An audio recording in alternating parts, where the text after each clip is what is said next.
জঞ্জাল ফেলে ফেলে পুকুর ভরাট করা হচ্ছে। কেউ কিছু বুঝতেই পারছেন না। জলাশয় রয়েছে, সেই জলাশয় দেখা যাচ্ছে আস্তে আস্তে জলাশয়টা ছোট হচ্ছে, পুকুর ভরাট হচ্ছে। বেলঘরিয়া নন্দননগরের 30 নম্বর ওয়ার্ড, পুকুর ভরাট করে ফেলার অভিযোগ। যদিও সেই পরিকল্পনা ভেস্তে দিলেন কাউন্সিলর। কিভাবে? সুবীর রয়েছেন আমার সঙ্গে, বলতে পারবেন সুবীর?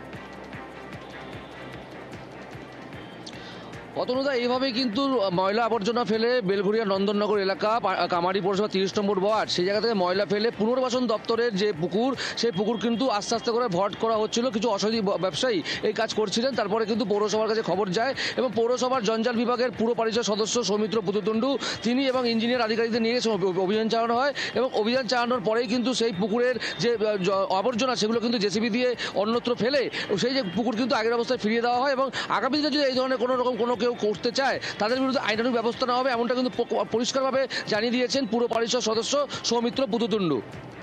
ধন্যবাদ।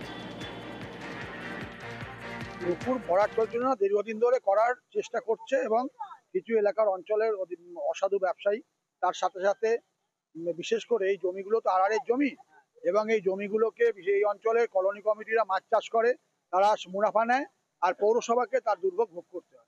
এটা আমাদের কাছে অত্যন্ত কষ্টদায়ক ব্যাপার।